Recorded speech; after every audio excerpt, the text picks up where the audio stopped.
চলুন একটা প্রশ্ন করি। কোনো মানুষকে জিজ্ঞাসা করবেন যে সে মূর্খ, অলস, বিবেকহীন, অসফল এইসব বিশেষণ দিয়ে নিজেকে পরিচিত করতে চাইবে? না। কাউকে জিজ্ঞাসা করুন আপনি কি মূর্খ? না। আপনি কি অসফল হয়েছেন? না। আপনি কি বিবেকহীন? না। এবার বলুন আপনি জীবনে মূর্খ ও বিবেকহীন হবার জন্য কোনো ভালো পরিকল্পনা বানিয়েছেন? উত্তর পাবেন না। কারণ কোনো পরিকল্পনা বানানো হয় না যাতে আপনি মূর্খ বা অসফল হন। মানুষ মূর্খ বা অসফল তখন হন যখন কোনো পরিকল্পনাই থাকে না। দেখুন, একটাই ছোট জীবন, তাকে স্থির করুন যাতে অনেক বেশি সংখ্যক মানুষকে আপনি জুড়ে রাখতে পারেন, অনেক বেশি শান্তি পেতে পারেন, অধিকতর সাফল্য লাভ করতে পারেন, বেশিরভাগ মানুষের পথপ্রদর্শক হয়ে তাদের মঙ্গল করতে পারেন। অসফল হয়ে বাড়িতে বসে থাকার চেয়ে ভালো হলো যে আপনি একটা পরিকল্পনা করে অসফল হন, কারণ তখন আপনার কাছে আরও একটা বিকল্প থাকবে, একটা নতুন পরিকল্পনা বানানো, তাকে সার্থক করার। কারণ এমন কোনো পরিকল্পনা তো অবশ্যই থাকবে যা আপনাকে আপনার লক্ষ্যে পৌঁছে দেবে, তাই তো? রাধা রাধা। মানুষের সবসময় এই ইচ্ছেই থাকে যে সে পরিপূর্ণ হবে, তাই সবসময় চেষ্টা করতে থাকে, কর্ম করতে থাকে, যেন তার জীবনে কোনো ত্রুটি না থাকে, কোনো দোষ না থাকে, কোনো ভুল না থাকে। কিন্তু যখন মানুষ এটা করতে থাকে, নিজের সম্পূর্ণ মনোযোগ তাতেই কেন্দ্রীভূত করে, তখন তার বিকাশ আস্তে আস্তে থেমে যেতে থাকে। কিভাবে? আপনি বলবেন এতে ভুল কি আছে, এ তো বেশ ভালোই মনে হচ্ছে। দেখুন, এই ত্রুটি, এই ভুল, এই দোষ আপনি যাই করে নিন আপনার জীবনে থাকবেই থাকবে। এবার আমার কথা শুনুন, এইগুলোই পরবর্তীকালে আপনাকে জীবনে শুধরোতে বাধ্য করবে। এক নির্দিষ্ট মাপকাঠি নিয়ে জীবনে এগোনো ঠিক মনে হতেই পারে, কিন্তু তা শুধুমাত্র যন্ত্রের জন্ম দেয়, না মানবিকতাকে, না মানুষকে। তাই মনে রাখবেন, যদি আপনি নিজের জীবনের দরজা প্রত্যেক ভুলের জন্য, প্রত্যেক দোষের জন্য বন্ধ রাখেন, তাহলে জেনে রাখবেন সমস্ত সত্য সেই বাইরেই থেকে যাবে। এই ভুল, এই দোষ, এই ত্রুটি হলো সেই যা আপনাকে জীবনের বিষয়ে, প্রয়াসের বিষয়ে, কর্মের সত্যির বিষয়ে জানতে সাহায্য করবে। এই ত্রুটিগুলিকে আপন করতে শিখুন আর আমার সাথে ভালোবেসে বলুন রাধা রাধা। ধর্ম। আমরা সকলে ধর্মের বিষয়ে কথা বলি, কখনো নিজের ধর্মের বিষয়, আর কখনো অন্যের ধর্মের বিষয়। কখনো আমরা অধর্ম দেখলে সেই বিষয়ে কথা বলি, অনেক রকম আলোচনা হয়। কিন্তু এই ধর্ম আসলে কি, সেটা কি কেউ বোঝে? যদি আমি আপনাকে উত্তর দিই, এই উত্তর সরল। ধর্ম হলো তাই যা মানুষকে অন্য মানুষের সাথে, সমস্ত বিশ্ব সংসারের সাথে আনন্দ সহকারে বাঁচতে শেখায়। সেই জন্য আপনি যদি কখনো কোনো ধর্মীয় স্থানে যান, সেই ধর্মীয় স্থানে গিয়ে আপনার শান্তির অনুভূতি হয়, তাই না? কিন্তু দেখুন, ধর্মের জ্ঞান থাকলেই সেই মানুষ ধর্মের পথে চলতে পারবে এমন কোনো কথা নেই। অনেক সময় সম্পর্কে যখন সংঘর্ষ বেড়ে যায়, তখন ইচ্ছের জন্ম হয়, ক্রোধের জন্ম হয়, অহংকারের জন্ম হয়, আর তারপর বিনাশ হয়ে যায় এই ধর্মের। সেই জন্য দ্বিতীয় সবথেকে গুরুত্বপূর্ণ গুণ যা আমার সারথীর মধ্যে থাকা উচিত, তা হলো ধর্মবীর হওয়া। এবার দেখতে হবে সেটা এই যে কে হবে সেই ব্যক্তি যিনি এই স্বয়ম্বরে নিজের ধর্মে অটল থাকবেন। কারণ সেই ব্যক্তি এই সংসার থেকে সরে এসে ধর্মের পুনঃস্থাপনের এই মহাকার্যে আমার সারথি হতে পারবেন। তাহলে আসুন আমার সাথে ভালোবেসে বলুন, রাধা রাধা। কর্ম এবং ফল, দেখতে গেলে এই সমস্ত ব্রহ্মাণ্ড এই দুইয়ের মাঝেই স্থির হয়ে আছে। মানুষজন কর্ম করেন ভালো ফল লাভের আশায়, আর ভালো ফল লাভের আশায় উনি এটাই ভুলে যান যে উনি যে কর্ম করছেন তা কি করছেন। আমি বলেছিলাম কর্ম করুন ফলের চিন্তা না করে, কিন্তু কি কর্ম করছেন সেই বিষয়ে ভাবাটাও অত্যন্ত আবশ্যক। নয়তো অনেক সময় আমরা এমন কর্ম করে ফেলি যা না চাইতেও বিষে পরিণত হয়, যা হয়েছে দুঃশাসনের সাথে, দুর্যোধনের সাথে, গুরু দ্রোণের সাথে। একজনের মানসিকতা উচিত ছিল না, একজনের বিবেক উচিত ছিল না, আরেকজন যে পক্ষ নির্বাচন করেছিলেন সেই পক্ষ উচিত ছিল না। আর যা কিছু ওনাদের সাথে হলো, আপনার আমাদের সকলের সাথে তা হতে পারে। আমি বলেছিলাম কর্ম করুন, ফলের চিন্তা করবেন না, কিন্তু এই কর্মের বিষয়ে বিচার করে দেখাটাও ততটাই আবশ্যক। দেখুন, কর্ম করার উচিত প্রক্রিয়া ফলের চিন্তা না করা, কিন্তু যদি আপনার কর্ম শুভ হয় তাহলে তার ফল ও নিয়তি আপনাকেই দেবে। সর্বদা কর্ম করার সময় এটা ভাবুন যে আপনার এই কর্ম এই সংসারকে, এই সমাজকে, আপনার পরিবারকে, আপনার আশেপাশের মানুষজনকে কোন দিশায় নিয়ে যাবে। যদি এটা সবার জন্য মঙ্গলময় হয় তাহলে কর্ম করতে থাকুন। আর হ্যাঁ, নিশ্চিত রূপে ফলের চিন্তা করবেন না। আসুন আমার সাথে ভালোবেসে বলুন, রাধা রাধা। প্রেম এই সংসারে এসেছিল এই সংসারকে প্রেমের শিক্ষা দেওয়ার জন্য, এই জীবনের সুখের অনুভূতি আসলে কি তা শেখানোর জন্য। কিন্তু যদি সত্যি কথা বলি তো আমি নিজেই প্রতিদিন প্রেমের নতুন নতুন স্বরূপ দেখতে পাই, প্রেমের একটা নতুন অনুভূতি প্রত্যেক নতুন দিনে। আর তার কারণ হলো এই প্রেম অনন্ত, এ হলো দৈব। প্রেম হলো এই সংসারের সবথেকে বড় ঢাল এবং সবথেকে বড় অস্ত্র। এই প্রেম ছাড়া না কোনো ন্যায় হয়, আর না কোনো শাস্ত্র, না জীবন আছে, আর না অন্ত।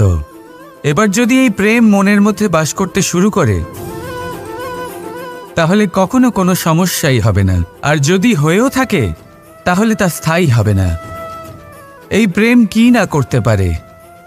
এই প্রেম সমস্ত সমস্যা মিটিয়ে ফেলতে পারে, আপনার মনের মধ্যে অহংকারকেও বিনাশ করে দিতে পারে, আপনাকে সাক্ষাৎ ঈশ্বরের সাথে দেখা করাতে পারে। তাই প্রেমের দ্বারা প্রয়াস করতে থাকুন এই সংসারের প্রত্যেক মানুষকে, প্রত্যেক বস্তুকে, প্রত্যেক জীব জন্তুকে ভালোবাসবেন। আর এই প্রেমের দ্বারাই বলুন, রাধা রাধা। ভয়, জীবনে আমরা কোন কোন বিষয়ে ভয় পাই? কোনো মানুষকে হারানোর ভয়, কোনো মানুষ, কোনো সম্পর্ককে হারানোর ভয়, অর্থহানির ভয়, সময়হানির ভয়। এবার বিষয়টা হলো, এই ভয় কখনো আমাদের কোনো লাভ করে না। এটা সবসময় আমাদের পিছনে ঠেলে আর নিচু স্তরে নামিয়ে দেয়, কখনোই আমাদের উত্থানের কারণ হয় না। তাই জীবনে যদি কোনো ভয়ের কারণ থাকতেই হয় তা শুধুই এটা, যে মানুষের কথা ভাবতে ভাবতে, সম্পর্কগুলিকে হারানোর ভয়, মানুষকে হারানোর ভয়, সবার মন রাখতে রাখতে আপনি যেন নিজেকে, নিজের ভাবনা চিন্তাকে না হারিয়ে ফেলেন। যদি এরকম হয়, যদি সকলের মন রাখতে রাখতে আপনি নিজেই নিজেকে হারিয়ে ফেলেন, নিজের ভাবনা, নিজের লক্ষ্য, নিজের মন্তব্যকে হারিয়ে ফেলেন, তাহলে সংসারে যতই যাই হয়ে যাক না কেন প্রসন্নতা লাভ করবেন না। তাই রক্ষা তাকেই করুন যে আপনাকে রক্ষা করে, আপনার মানসিকতা, আপনার ব্যক্তিত্ব, আপনার লক্ষ্যকে রক্ষা করে। আর যদি কোনো বিষয় ভীত হতে হয় তবে আপনি যেন নিজের উদ্দেশ্যের থেকে দূরে না চলে যান। তাহলে আসুন আর আমার সাথে ভালোবেসে বলুন, রাধা রাধা। কোনো কোনো প্রাণী, মানুষ অত্যন্ত চঞ্চল হয়, একদম জলের মতো। জলও অত্যন্ত চঞ্চল, অত্যন্ত উৎসুক। জল সবসময় উৎসুক হয়ে থাকে আকাশের কাছে যাবার জন্য। সেই জন্য সে নিজেকে জ্বালায়, বাষ্প হয়, আর আকাশে পৌঁছে মেঘে সমাহিত হয়ে যায়। তারপর সেই জল উৎসাহিত হয়ে থাকে যে ও কবে বৃষ্টির ধারা হয়ে মাটিতে ঝরে পড়বে। প্রখর বায়ুর বেগ সহ্য করে, তারপর মাটিতে ঝরে পড়ে। এটা জল কিভাবে করতে পারে? তার উত্তর হলো এটাই যে জল যাত্রার উদ্দেশ্য আর মাহাত্ম্য বুঝতে পারে। আর সত্যি বলতে এই যাত্রা কিন্তু অত্যন্ত গুরুত্বপূর্ণ। দুর্ভাগ্যজনক বিষয় হলো এটাই যে মানুষ তার নিজেরও একটা যাত্রা থাকে, কিন্তু সে তার মাহাত্ম্য, তার উদ্দেশ্য বুঝতেই পারে না। সে শুধু ব্যস্ত হয়ে থাকে লক্ষ্য প্রাপ্তির দিকে, কিন্তু জীবনের যে আসল সুখ রয়েছে তা এই যাত্রার মধ্যেই লুকিয়ে রয়েছে। সেই জন্য এই যাত্রা যাপন করতে শিখে নিন, এর আনন্দ উপভোগ করতে শিখে নিন। কারণ যে ব্যক্তি এই যাত্রায় আনন্দ নিতে শিখে যান, আনন্দ উপভোগ করতে শিখে যান, সে নিজের লক্ষ্যে নিশ্চিত রূপে পৌঁছে যান। তাই নিজের এই যাত্রার প্রত্যেক মুহূর্ত উপভোগ করতে থাকুন আর এই আনন্দ সহকারে বলুন, রাধা রাধা। আমাদের জীবনে দুই ধরনের সম্পত্তি হয়ে থাকে, এক হলো ভৌতিক সম্পত্তি, এক হলো জৈবিক সম্পত্তি। অর্থ, সম্পদ, সুবিধে, খাদ্য এইসব ভৌতিক সম্পত্তির মধ্যে পড়ে। ব্যক্তি, মিত্র, পরিবার, আমাদের আপনজন, আত্মীয় স্বজন সব জৈবিক শ্রেণীতে পড়ে। আর প্রত্যেক মানুষের পক্ষে এই বিভাজন বোঝা অত্যন্ত আবশ্যক। কারণ মূলত আমাদের ব্যবহার দুই রকমের হয়ে থাকে, হয় আমরা ভালোবাসি বা আমরা সদ্ব্যবহার করি। আর সবথেকে বড় ভুল আমরা তখন করি যখন আমরা বুঝতেই পারি না যে ভালোবাসবো কাকে আর ব্যবহার করব কাকে। আমরা ভৌতিক সম্পত্তি ভালোবেসে ফেলি আর ব্যবহার করি জৈবিক সম্পত্তিকে, যেখানে এটা অনুচিত। জৈবিক সম্পত্তিকে ভালোবাসুন আর ভৌতিক সম্পত্তিকে ব্যবহার করুন। যেদিন আপনার মধ্যে এই বোধ জাগ্রত হবে যে কাকে ভালোবাসবেন আর কাকে ব্যবহার করবেন, সেই দিন আপনার জীবনে শুধুই শান্তি বিরাজমান হবে। আর তখন এই মন প্রসন্ন হয়ে বলবে, রাধা রাধা। এই ডাল দেখুন, এই সুন্দর পুষ্প দেখুন। এই ডালের সৌন্দর্য হলো এই পুষ্প, আর এই পুষ্পের মেরুদণ্ড হলো এই ডাল। এবার কল্পনা করুন যদি এই ডাল থেকে এই পুষ্পকে ছিঁড়ে নেওয়া হয়, তাহলে আপনি যাই করুন না কেন পুনরায় জোড়া লাগাতে পারবেন না। এবার যদি এটা আমাদের জীবনে হয়, আমাদের মানুষের, আমরা যদি কিছু পাই তাহলে সেটা সুরক্ষিত রাখি, আর যদি সেটা হারিয়ে ফেলি তাহলে দুঃখে জর্জরিত হই। এবার ফিরে আসি প্রকৃতির কথায়। দেখা যাক প্রকৃতি আমাদের কি শেখায়। এবার যদি এই পুষ্প এই ডালটা থেকে ছিঁড়ে যায়, আর যদি এই ডাল সবল থাকে, তাহলে কিছুদিন পরেই এই ডালে আবার নতুন ফুল ফুটবে। এবার এটা আমাদের জীবনেও ঘটবে, নিশ্চয়ই ঘটবে। সেটাই প্রকৃতি। সেই জন্য জীবনে আপনি যা হারিয়েছেন সেটার বিষয় না ভেবে, যা ফেলে এসেছেন তার বিষয় না চিন্তা করে, ভবিষ্যতে যা আপনি যত্ন করে রাখতে পারবেন, সাবধানে রাখতে পারবেন, সেগুলির প্রতি একাগ্র হন। বিশ্বাস করুন, এই মনরূপী ডালের ওপর সুখের ফুল সবসময় ফুটবেই। রাধা রাধা। আপনি কি কখনো কোনো প্রজাপতি দেখেছেন? ভালো নিশ্চয়ই লাগে। আসলে প্রজাপতি কার না ভালো লাগে? ছোট হোক বা বড়, প্রজাপতিকে সবার ভালো লাগে। এবারে ভাবুন এই প্রজাপতির সূত্রপাত কি করে হয়। এই প্রজাপতি শুরু হয় একটা গুটি থেকে, যেখানে সে সুরক্ষিত থাকে। গুটি ভেঙে যখন সে এই সংসারে আসে তখন একটা কীট রূপে থাকে। কীট যে ভূমির ওপরে চলাচল করে, যে বৃক্ষের পাতার ওপরে সুরক্ষিত থাকে। তারপরে তার মধ্যে আসে আরও একটা পরিবর্তন, তার ডানা গজায়। তখনই সে প্রজাপতি হয়। তখন সে খোলা আকাশে উড়ে বেড়াতে পারে।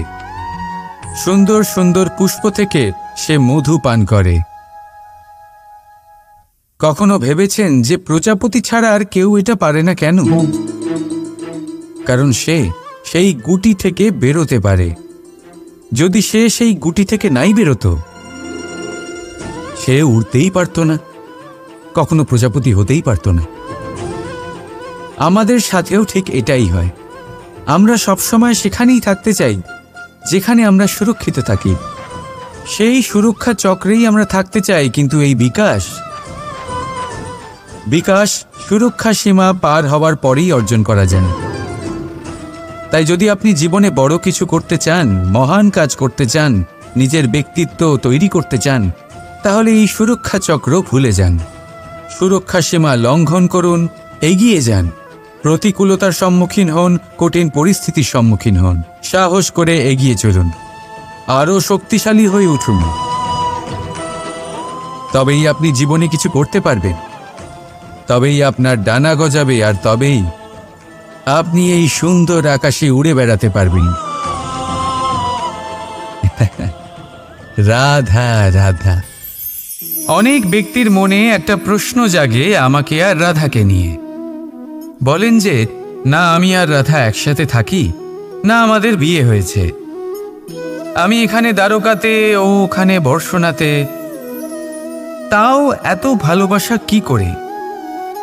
এ কেমন সম্পর্ক? আমি তাদের একটা সহজ কথা বলতে চাই। আপনি কখনো আয়নার দিকে দেখেছেন? নিজের দুই চোখের দিকে তাকিয়ে জিজ্ঞাসা করুন, এই দুই চোখ একসাথে কেন বন্ধ হয়?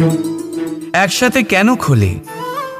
একসাথে কেন ঘুমোয়? একসাথে কেন কাঁদে? আজীবন কোনো এক মানুষের সাথে সম্পর্ক রাখা অবশ্যই সম্ভব, তাদের সাথে দেখা না করে। আমার আর রাধার ভালোবাসাও কিছুটা এরকমই, আর কিছুটা এরকমই হয় ভালোবাসা দুই নয়নের মতো, যারা কখনোই মিলিত হবে না, কিন্তু চিরকালের জন্য একসাথে জুড়ে থাকবে। এই অনুভূতি নিঃস্বার্থ হয়, আর এই নিঃস্বার্থ ভালোবাসা আপনাকে আনন্দের পথে অগ্রসর করে।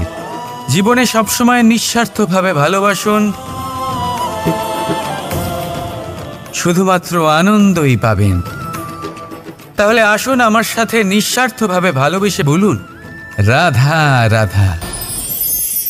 জীবন এবং মৃত্যু, এই দুই হলো জীবনের দুটি অটল সত্য। যিনি জন্মগ্রহণ করেছেন তিনি মৃত্যুলাভ অবশ্যই করবেন, এই হলো নিয়তি।